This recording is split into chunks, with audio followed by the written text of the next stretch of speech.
ഇന്റൂണിനെ കുറിച്ച് നമ്മൾ പറഞ്ഞായിരുന്നു അല്ലെ? അല്ലെ, ഇന്റൂണിനെ കുറിച്ച് നമ്മൾ എന്താ പറഞ്ഞേ? Microsoft Intune is a cloud based end point management solution that provide MTM and MAM capabilities അല്ലെ? എന്ന് പറഞ്ഞാൽ എന്താണ്?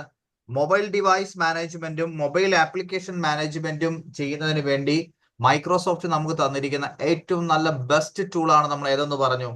നമ്മുടെ ഇന്റൂൺ എന്ന് പറഞ്ഞു അല്ലെ? അതിൽ നമുക്ക് എന്തൊക്കെ പോളിസികളാണ് നമ്മൾ അപ്ലൈ ചെയ്യാൻ പറ്റുമെന്നല്ലേ പറഞ്ഞത്? കോൺഫിഗറേഷൻ പോളിസീസ് കൊണ്ടുവരാൻ പറ്റും, കംപ്ലയൻസസ് പോളിസീസുകൾ നമുക്ക് കൊണ്ടുവരാൻ പറ്റും, ഇൻസ്റ്റാൾ ആപ്ലിക്കേഷൻസ് പോളിസീസുകൾ കൊണ്ടുവരാൻ പറ്റും. ലോട്ട് ഓഫ് തിങ്സ് നമുക്ക് എന്ത് ചെയ്യാൻ പറ്റും? നമുക്ക് ഇന്റൂൺ വഴി നമ്മുടെ ഡിവൈസസ് നമുക്ക് കൺട്രോൾ ചെയ്യാൻ പറ്റുമെന്ന് പറഞ്ഞു. ഏതൊക്കെ ടൈപ്പ് ഓഫ് ഡിവൈസസിനെ നമുക്ക് കൺട്രോൾ ചെയ്യാൻ പറ്റുമെന്ന് പറഞ്ഞത്? ഏതൊക്കെ ഡിവൈസസാണ് പറഞ്ഞത്? നമ്മൾ ആൻഡ്രോയിഡ്, iOS, വിൻഡോസ്, ലിനക്സ് എല്ലാ ഡിവൈസസിനെയും നമുക്ക് കൺട്രോൾ ചെയ്യാം. കമ്പനി ഓൺഡ് ഡിവൈസസും ഉണ്ട്, പേഴ്സണലി ഓൺഡ് ഡിവൈസസും ഉണ്ട്, BOD ഡിവൈസ് ഉണ്ട്. ഈ രണ്ട് ടൈപ്പ് ഓഫ് ഡിവൈസസിനെയും നമുക്ക് എന്ത് ചെയ്യാൻ പറ്റുന്നുണ്ട്? നമുക്ക് കൺട്രോൾ ചെയ്യാൻ പറ്റുന്നെന്ന് പറഞ്ഞു. ഇന്നലെ നമ്മൾ അതിന്റെ കുറെ ഫീച്ചേഴ്സിനെ കുറിച്ചൊക്കെ നമ്മൾ എന്ത് ചെയ്താണ്? നമ്മൾ സംസാരിച്ചു പോയതാണ്. നമ്മൾ ഇന്ന് പറയാൻ പോകുന്നത് ഇന്റൂണിന്റെ ആർക്കിടെക്ചറിനെ കുറിച്ച് നമ്മൾ എന്ത് ചെയ്യാൻ പോകുന്നത്? ഹൈ ലെവൽ ആർക്കിടെക്ചറിനെ കുറിച്ച് നമ്മൾ ഡിസ്കസ് ചെയ്യാൻ പോകുന്നത്. ഇന്റൂണ് മൈക്രോസോഫ്റ്റിന്റെ ഒരു ഒരു സർവീസ് ആണെങ്കിലും ഇതിന്റെ ബാക്ക് ബോൺ ആയിട്ട് കംപ്ലീറ്റ് കൺട്രോൾ ചെയ്യുന്ന ആൾ ആരാണ്? നമ്മുടെ ഈ പറഞ്ഞിരിക്കുന്ന Entra ID ആണ്. ഓക്കെ, Entra ID പ്രീവിയസ്ലി ഇതിനെ പറഞ്ഞുകൊണ്ടത് എന്തായിരുന്നു? അഷ്യൂർ ആക്റ്റീവ് ഡയറക്ടറി എന്നായിരുന്നു അല്ലെ? നമ്മൾ ഇതിനെക്കുറിച്ച് ഡീപ്പായിട്ട് നമ്മൾ പഠിച്ചതാണ് അല്ലെ? Entra IDയുടെ ഓതന്റിക്കേഷൻ സ്റ്റൈൽസ് എന്താണ്, യൂസർ ക്രിയേഷനെ കുറിച്ചും ഗ്രൂപ്പ്സ് ക്രിയേഷനെ കുറിച്ചും, അതേപോലെ തന്നെ അവിടുത്തെ ഓതന്റിക്കേഷൻ സ്റ്റൈൽസ് എങ്ങനെയാണ്, അവിടുത്തെ ഐഡന്റിറ്റി പ്രൊട്ടക്ഷൻ സർവീസ് എന്തൊക്കെയാണ് പ്രൊവൈഡ് ചെയ്യുന്നത്, കണ്ടീഷണൽ ആക്സസ്, ഇതെല്ലാം നമ്മൾ പഠിച്ചതാണ്. ശരിയല്ലേ? അതായത് Entra ID ആണ് ഇതിന്റെ ബാക്ക് എൻഡ് അല്ലെങ്കിൽ ബാക്ക് ബോൺ എന്ന് വേണമെങ്കിൽ പറയാം. അതായത് ഈ ഓതന്റിക്കേഷനും ഓതറൈസേഷൻസും യൂസറിന്റെ ഓതന്റിക്കേഷനും ഓതറൈസേഷൻസും എല്ലാം പ്രൊവൈഡ് ചെയ്യുന്ന ആൾ ആര് തന്നെയാണ്? Entra ID തന്നെയാണ്. ആ Entra IDനെ ഇന്റഗ്രേറ്റ് ചെയ്ത് കൊണ്ട് തന്നെയാണ് ആര് വർക്ക് ചെയ്യുന്നത്? നമ്മുടെ ഇന്റൂൺ എന്ത് ചെയ്യാൻ പോകുന്നത്? വർക്ക് ചെയ്യാനായിട്ട് പോകുന്നത്. കാര്യം ഇതിനകത്ത് നമ്മൾ പഠിച്ചു, ഞാൻ പഠിപ്പിച്ചു ഡിവൈസ് ടൈപ്സ് അല്ലേ? ഡിവൈസിന്റെ ജോയിനിങ് ടൈപ്സിനെ കുറിച്ച് നമ്മൾ പഠിച്ചു. എത്ര ടൈപ്സ് ഓഫ് ഡിവൈസ് ജോയിൻസ് നമ്മൾ പറഞ്ഞത്? ഡിവൈസ് ജോയിൻ എന്ന് കുറിച്ച് പറഞ്ഞു, ഡിവൈസ് രജിസ്ട്രേഡ് ജോയിനെ കുറിച്ച് നമ്മൾ പറഞ്ഞു അല്ലെ? പിന്നീട് ഹൈബ്രിഡ് ഓൺ പ്രം ആക്റ്റീവ് ഡയറക്ടറിയിൽ കണക്ട് ചെയ്തിട്ട് അല്ലാതെ അതിലേക്കും കണക്ട് ചെയ്യാം, നമ്മുടെ Entra IDയിലേക്കും കണക്ട് ചെയ്യുന്ന മെത്തേഡ്സിനെ കുറിച്ച് പറഞ്ഞു തന്നു. അപ്പൊ ഇതിൽ നിങ്ങൾ ഏത് രീതിയിൽ ഈ 3 മെത്തേഡ്സിൽ നിങ്ങൾ ഏത് മെത്തേഡ്സ് വെച്ചിട്ടാണോ നിങ്ങൾ ഡിവൈസസിനെ നിങ്ങളുടെ Entra IDയുമായിട്ട് രജിസ്റ്റർ ചെയ്യുന്നത്, ആ രജിസ്റ്റർ ചെയ്യുന്ന ഡിവൈസസ് ഓട്ടോമാറ്റിക്കലി എങ്ങോട്ട് സിങ്ക് ആവുന്നുണ്ട്? ഇന്റൂണിലേക്ക് സിങ്ക് ആവും. ഓക്കെ, ദെൻ നിങ്ങൾ Entra IDയിൽ ക്രിയേറ്റ് ചെയ്യുന്ന അതേ യൂസേഴ്സിന് തന്നെയാണ് നിങ്ങൾ എന്ത് ചെയ്യാൻ പോകുന്നത്? പോളിസീസ് അപ്ലൈ ചെയ്യാൻ പോകുന്നത് അല്ലെ? ആ പോളിസീസ് അപ്ലൈ ചെയ്യുന്നതും ആ Entra IDയുടെ അതേ യൂസേഴ്സിന് തന്നെയാണ് നിങ്ങൾ ലൈസൻസ് അസൈൻ ചെയ്യാൻ പോകുന്നത്. പക്ഷെ എന്ന് പറഞ്ഞു കഴിഞ്ഞാൽ ഇതിന്റെ ബാക്ക് എൻഡ് കംപ്ലീറ്റ് ഇരിക്കുന്ന ആരെ കൈക്കകത്ത് തന്നെയാണ്?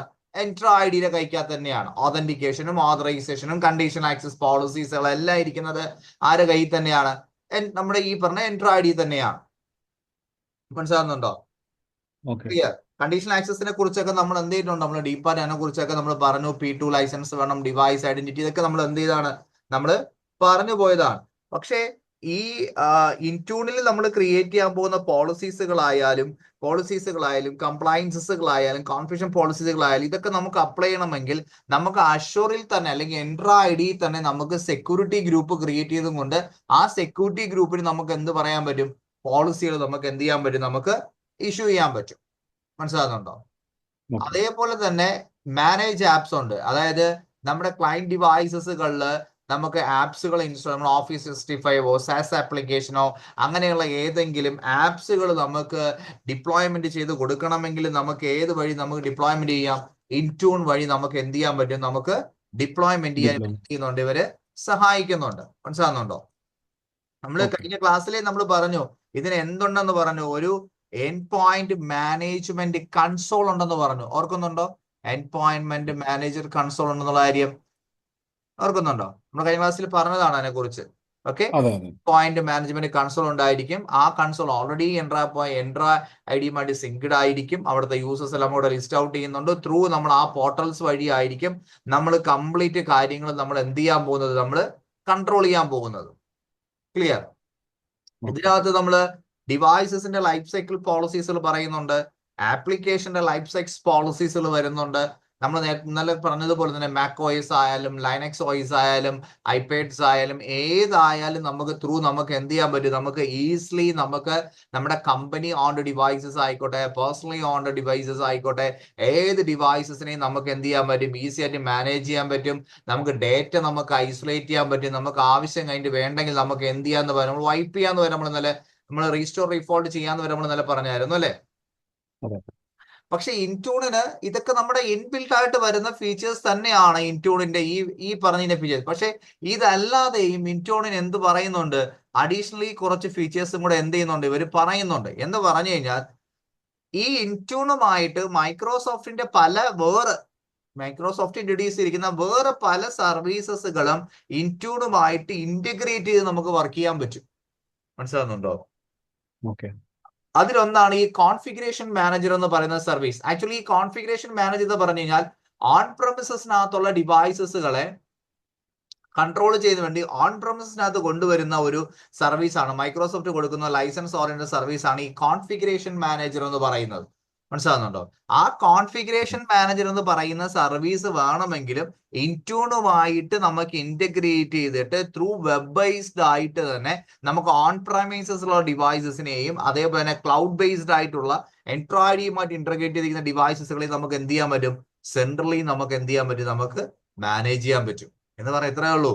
മൈക്രോസോഫ്റ്റിന്റെ ഏത് ടൈപ്പ് ഓഫ് സർവീസസുകളെയും ഇൻട്യൂണുമായിട്ട് ഇന്റഗ്രേറ്റ് ചെയ്ത് നമുക്ക് എന്ത് ചെയ്യാൻ പറ്റും, നമുക്ക് വർക്ക് ചെയ്യാൻ പറ്റും. ക്ലിയർ? ഓക്കെ. പിന്നെ വിൻഡോസ് ഓട്ടോ പൈലറ്റ് ഉണ്ട് എന്ന് പറയാൻ ഒരു ഡിവൈസസ് നമ്മൾ സെൻട്രലി നമുക്ക് ഡാറ്റ തന്നെ യൂസേഴ്സിനെ പ്രൊവൈഡ് ചെയ്തിട്ട് നമുക്ക് അവിടെ വെച്ച് എല്ലാ കാര്യങ്ങളും ഇൻസ്റ്റാൾ ചെയ്ത് എല്ലാ കാര്യങ്ങളും നമുക്ക് എന്ത് ചെയ്ത് കൊടുക്കാൻ പറ്റും, നമുക്ക് സെറ്റ് ചെയ്യാൻ പറ്റും. പിന്നെ എൻഡ് പോയിന്റ് അനലിറ്റിക്സ് ഫീച്ചേഴ്സ് തരുന്നുണ്ട്. ഓഫീസ് 365 മീൻസ് മൈക്രോസോഫ്റ്റ് 365, അതായത് നിങ്ങൾ 365 ലൈസൻസ് അസൈൻ ചെയ്തിട്ട് അവര് എന്താണ് ഈ പറഞ്ഞിരിക്കുന്ന ഓട്ടോമാറ്റിക് ആയിട്ട് തന്നെ നമുക്ക് ഈ പറഞ്ഞ ഔട്ട്ലുക്കും ഓഫീസും കാര്യങ്ങളും എല്ലാ ടൂൾസുകളും നമുക്ക് ഇൻസ്റ്റാൾ ചെയ്ത് കൊടുക്കാനുള്ള ഓപ്ഷൻസും ആര് തരുന്നുണ്ട്, ഇൻട്യൂൺ വഴി നമുക്ക് ചെയ്യാൻ പറ്റും. അതേപോലെ ഡിഫൻഡറിന്റെ end point management, end point വഴി പോളിസീസ് പുഷ് ചെയ്യാം, സ്കാൻസ് ചെയ്യാം, ഡിറ്റക്ട് ചെയ്യാം. അതേപോലെ തന്നെ ത്രൂ ഇതുവഴി തന്നെ നമുക്ക് കണ്ടീഷണൽ ആക്സസ് പ്രൊവൈഡ് ചെയ്യാനും കണ്ടീഷണൽ ആക്സസ് പോളിസികൾ നമുക്ക് പുഷ് ചെയ്യാനുള്ള റൈറ്റ്സും എവിടെ വരുന്നുണ്ട്, ഈ പറഞ്ഞ ഇൻട്യൂൺ നമുക്ക് പ്രൊവൈഡ് ചെയ്യുന്നുണ്ട്. മനസ്സിലാകുന്നുണ്ടോ? അതേപോലെ തന്നെ വിൻഡോസിന്റെ ഈ പറഞ്ഞ ഡിഫൻഡറിലേറ്റ് നമുക്ക് ഇന്റഗ്രേറ്റ് ചെയ്ത് വർക്ക് ചെയ്യാൻ പറ്റുന്ന ഒരു സർവീസ് ആണ് വിൻഡോസ് ഓട്ടോ പാച്ച് എന്ന് പറയുന്ന സർവീസ്. വിൻഡോസ് ഓട്ടോ പാച്ച്, അതായത് നമ്മുടെ മൊബൈൽസിലുള്ളതായിക്കോട്ടെ അല്ലെങ്കിൽ എന്താണ് നമ്മുടെ മൊബൈൽസിലോ നമ്മുടെ ഡെസ്ക്ടോപ്പ് നമ്മുടെ ഡിവൈസസിലോ ഉള്ള ആപ്ലിക്കേഷൻസുകളെ അപ് ടു ഡേറ്റ് ആക്കി, സോഫ്റ്റ്വെയറിനെ അപ് ടു ഡേറ്റ് ആക്കി പാച്ചസ് ചെയ്യുന്നതിന് വേണ്ടി നമുക്ക് ഉപയോഗിക്കുന്ന ടൂളാണ് ഈ വിൻഡോസ് ഓട്ടോ പാച്ച് എന്ന് പറയുന്ന ടൂള്. ഈ ഓട്ടോ പാച്ച് എന്ന് പറയുന്ന ടൂള് നമ്മുടെ ഇൻട്യൂണുമായിട്ട് ഇന്റഗ്രേറ്റ് ചെയ്ത് നമുക്ക് ആ സർവീസ് വേണമെങ്കിൽ നമുക്ക് എന്ത് ചെയ്യാം, നമുക്ക് ഈസിലി എവിടെ കൊണ്ടുവരാൻ പറ്റും, നമുക്ക് ഇവിടെ കൊണ്ടുവരാൻ പറ്റും. അതായത് നമ്മൾ ഈ പറഞ്ഞത് ഇൻട്യൂൺ എന്ന് പറയുന്ന സർവീസ് ഇൻട്യൂണിന്റെ ഫീച്ചേഴ്സ് മാത്രമല്ല, മൈക്രോസോഫ്റ്റ് പ്രൊവൈഡ് ചെയ്യുന്ന പല സർവീസസുകളും നമ്മുടെ ഇൻട്യൂണിന്റെ പോർട്ടലുമായിട്ട് ഇന്റഗ്രേറ്റ് ചെയ്ത് നമുക്ക് അതിന്റെ ഫീച്ചേഴ്സും കൂടെ നമുക്ക് ഇതുവഴി നമുക്ക് എന്ത് ചെയ്യാൻ പറ്റും, നമുക്ക് പുഷ് ചെയ്യാൻ പറ്റും. മനസ്സിലാകുന്നുണ്ടോ? അതാണ് ഇൻട്യൂണിന്റെ ഏറ്റവും വലിയൊരു പ്രത്യേകത എന്ന് പറയുന്നത്. ഓക്കെ, നമുക്ക് ഡേറ്റയെ നമുക്ക് പ്രൊട്ടക്ട്, നമ്മൾ ഇന്നലെ അത് പറഞ്ഞതാണ്, ഡേറ്റ പ്രൊട്ടക്ട് ചെയ്യാന്ന് പറഞ്ഞു, ഡിവൈസസ് നമുക്ക് കോൺഫിഗർ ചെയ്യാന്ന് പറഞ്ഞു, ഇന്നലെ പറഞ്ഞ് ഓർക്കുന്നുണ്ട്. ഇന്നലെ കുറെ ഫീച്ചേഴ്സിനെ കുറിച്ച് നമ്മൾ സംസാരിച്ചായിരുന്നു അല്ലെ. എന്തൊക്കെയാ പറഞ്ഞത്? ഡിവൈസ് മാനേജ്മെന്റിനെ കുറിച്ച് നമ്മൾ പറഞ്ഞായിരുന്നു അല്ലെ. ഡിവൈസ് മാനേജ്മെന്റിനെ കുറിച്ച് പറഞ്ഞു, ആപ്പ് മാനേജ്മെന്റിനെ കുറിച്ച് പറഞ്ഞു, ഡേറ്റ ഐസൊലേഷനെ കുറിച്ച് പറഞ്ഞു, ഓട്ടോമേറ്റഡ് പോളിസി നമുക്ക് ഡിപ്ലോയ്മെന്റ് ചെയ്യാന്ന് പറഞ്ഞു, വെബ് ബേസ്ഡ് ആയിട്ടുള്ള അഡ്മിൻ സെന്റേഴ്സ് അവൈലബിൾ ആണെന്ന് പറഞ്ഞു, കംപ്ലയൻസസ് നമുക്ക് പുഷ് ചെയ്യാന്ന് പറഞ്ഞു, റിപ്പോർട്ട്സ്, റിട്ടേൺ അങ്ങനെ ലോട്ട് ഓഫ് തിങ്സ് നമ്മൾ എന്ത് ചെയ്ത് ഇന്നലെ ഡിസ്കസ് ചെയ്ത പോയിന്റ്സുകളാണ്. അതായത് ഒരു ഇൻഫ്രാസ്ട്രക്ചറിന് വേണ്ടിയിട്ടുള്ള എല്ലാ പോളിസികളും എല്ലാ സിസ്റ്റം ഓറിയന്റഡ് ആയിട്ട് നമ്മൾ ഡിവൈസസുകളെ കൺട്രോൾ ചെയ്ത് കൊണ്ടുപോകുന്നതിന് വേണ്ടി കൊണ്ടുവരുന്ന ഏറ്റവും ബെസ്റ്റ് സർവീസ് തന്നെയാണ് ഏതെന്ന് പറയുന്നത്, ഇൻട്യൂൺ. ഓക്കെ, ഇപ്പൊ ഇൻട്യൂൺ ഇല്ലാത്ത ഇൻഡസ്ട്രി ഇല്ല അല്ലെ. അതിന്റെ കാര്യം നമ്മൾ ഇന്നലെ നമ്മൾ പറഞ്ഞായിരുന്നു അല്ലെ, ഓൺ പ്രമിസസിനകത്ത് നമ്മൾ GPO വെച്ചിട്ട് നമ്മളെ ഡിവൈസസുകളെ മാനേജ് ചെയ്തിരുന്നുവെങ്കിൽ നമ്മൾ ക്ലൗഡ്സിലേക്ക് വരുന്ന സമയത്ത് എന്താണ്, നമുക്ക് ഓപ്പൺ ID കണക്ട് ഉള്ള ഓതന്റിക്കേഷൻസ് ആണ് നമുക്ക് ആര് തരുന്നത്, എൻട്രോ ID തരുന്നത് അല്ലെ. ആ എൻട്രോ IDയിൽ നമ്മൾ നേരത്തെ പറഞ്ഞ ട്രഡീഷണലി ഉള്ളതുപോലെ ഡൊമൈൻ ജോയിനിങ്ങോ അങ്ങനെയുള്ള ഒന്നുമില്ല, എല്ലാ ഡിവൈസ് ജോയിനിങ് ആണുള്ളത് അല്ലെ. ആ ഡിവൈസ് ജോയിനിങ്ങിനെ എല്ലാം നമുക്ക് കൺട്രോൾ ചെയ്യണമെങ്കിൽ നമുക്ക് ഇൻട്യൂൺ എന്ന് പറഞ്ഞ സർവീസ് എന്താണ്, മാൻഡേറ്ററി ആണ്. ഓക്കെ, അതായത് നമ്മുടെ ഡിവൈസസുകളിൽ ഏത് ആപ്ലിക്കേഷൻ ഇൻസ്റ്റാൾ ചെയ്യണം, എന്താണ് അവിടെ വേണ്ടത്, ഏത് ഡേറ്റയാണ്, നെറ്റ്വർക്ക് സെറ്റിംഗ്സ് എങ്ങനെ ചേഞ്ച് ചെയ്യാം, പ്രിന്റർ എങ്ങനെ സെറ്റപ്പ് ചെയ്യാം, എവറിത്തിങ് നിങ്ങൾക്ക് എന്ത് ചെയ്യാൻ പറ്റും, ത്രൂ ഇൻട്യൂൺ വഴി മാനേജ് ചെയ്യാൻ പറ്റും. ഓക്കെ, അതിന് നമ്മൾ ഇന്നലെ പറഞ്ഞതാണ് എന്താണ് കംപ്ലയൻസസ്, കോൺഫിഗറേഷൻ പോളിസി, അതൊക്കെ നമ്മൾ പറഞ്ഞു. വരും ക്ലാസ്സുകളിൽ നമ്മൾ ആ ടോപ്പിക്സ് ഓരോന്നായിട്ട് നമ്മൾ എന്ത് ചെയ്യുന്നു പറഞ്ഞു, നമ്മൾ എടുത്തു പഠിക്കുമെന്ന് പറഞ്ഞു അല്ലേ. എന്താണ് കോൺഫിഗറേഷൻ പോളിസി, എന്താണ് കംപ്ലയൻസസ്, എന്താണ് ആപ്ലിക്കേഷൻ മാനേജ്മെന്റ്, എന്താണ് ഡാറ്റ എങ്ങനെ നമുക്ക് പ്രൊട്ടക്ട് ചെയ്യാം, എങ്ങനെ നമുക്ക് ഒരു ഡിവൈസസിന്റെ പ്രൊഫൈൽസ് നമുക്ക് എങ്ങനെ സെറ്റപ്പ് ചെയ്യാം, എങ്ങനെ നമുക്ക് ഒരു പ്രിന്റർ സെറ്റപ്പ് ചെയ്ത് കൊടുക്കാം, ഇതെല്ലാം നമ്മൾ വരും ക്ലാസ്സുകൾ നമ്മൾ എന്തെന്ന് പറഞ്ഞു പഠിക്കുമെന്ന് പറഞ്ഞിട്ടോ. പക്ഷെ ഇതെല്ലാം നമ്മൾ നിൽക്കുന്നത് ഈ പറഞ്ഞ ഇൻട്യൂണിന്റെ ഫീച്ചർ ആണെങ്കിലും ഇതിന്റെ ആതന്റിക്കേഷനും ആതറൈസേഷൻസും എല്ലാം പ്രൊവൈഡ് ചെയ്യുന്ന ആൾ ആര് തന്നെയാണ്, ആസ് ആൻ എൻട്രോയിഡ് ആണ്. മനസ്സിലാകുന്നുണ്ടോ? അത് സാസിലായിക്കോട്ടെ, സാസ് ആപ്ലിക്കേഷൻ ആയിക്കോട്ടെ, അല്ലെങ്കിൽ നിങ്ങൾ ഓൺ പ്രെമിസ് ഓതന്റിക്കേഷൻസ് ആയിക്കോട്ടെ, ലെഗസി ആപ്ലിക്കേഷൻ ആയിക്കോട്ടെ, എന്ത് തന്നെ ആയാലും അതിന്റെ ഓതന്റിക്കേഷൻ SSO എനേബിൾ ചെയ്യുന്ന എല്ലാം ആര് തന്നെ ആയിരിക്കും, എൻട്രോയിഡ് തന്നെ ആയിരിക്കും. അഷ്യൂർ ആക്റ്റീവ് ഡയറക്ടറി ആണ് നമ്മൾ നേരത്തെ ഉണ്ടായിരുന്ന പേര്, അഷ്യൂർ ആക്റ്റീവ് ഡയറക്ടറി ആണ്. ഇന്ന് നമ്മൾ പറയുന്നത് എന്താണ്, ആസ് ആൻ എൻട്രോയിഡ്. ഇനി നമുക്ക് ഇതിന്റെ ഡിവൈസസിന്റെ ലൈഫ് സൈക്കിൾസിനെ കുറിച്ച് പഠിക്കണം, ആപ്ലിക്കേഷൻസിന്റെ ലൈഫ് സൈക്കിൾസിനെ കുറിച്ച് പഠിക്കണം. ഇങ്ങനെ കുറെ കാര്യങ്ങൾ നമുക്ക് എന്ത് ചെയ്യാനുണ്ട്, നമുക്ക് പറയാനുണ്ട്. എന്നിട്ടാണ് നമുക്ക് എന്ത് ചെയ്യേണ്ടത്, ലൈസൻസ്, നമുക്ക് ഏത് ടൈപ്പ് ഓഫ് ലൈസൻസ് വെച്ചിട്ടാണ് ഇൻട്യൂൺ ആക്സസ് ചെയ്യേണ്ടത്, എന്നിട്ട് നമുക്ക് എന്ത് ചെയ്യാം, നേരെ നമുക്ക് ലാബിലോട്ട് പോവാം. Okay, clear. അപ്പൊ ഈ ആർക്കിടെക്ചർ നമ്മൾ എപ്പോഴും പഠിക്കാറുണ്ടല്ലേ, ആർക്കിടെക്ചർ ആണ് നമ്മുടെ ഏറ്റവും ബേസ് എന്ന് പറയാറുണ്ട് അല്ലെ. ഞാൻ നിങ്ങളുടെ ആഷൂർ പഠിപ്പിച്ചപ്പോഴും പറഞ്ഞു, ലാൻഡിംഗ് സോൺ ഡിസൈനിങ് ആണ് നമ്മുടെ ഇതിന്റെ ഏറ്റവും കോർ ഏരിയ എന്ന് പറഞ്ഞു പഠിപ്പിച്ചല്ലേ. ലാൻഡിംഗ് സോൺ പിന്നുള്ള ആ 8 പ്രിൻസിപ്പിൾസ് ആണ് നമ്മുടെ ക്ലാസിന്റെ പോർഷൻ ഏരിയ എന്ന് പറഞ്ഞിട്ടുണ്ടായിരുന്നു അല്ലെ. അതിൽ നമ്മൾ പറഞ്ഞു എന്താണ് സെക്യൂരിറ്റി പ്രിൻസിപ്പിൾസിനെ കുറിച്ച് പഠിച്ചു, ഐഡന്റിറ്റിയെ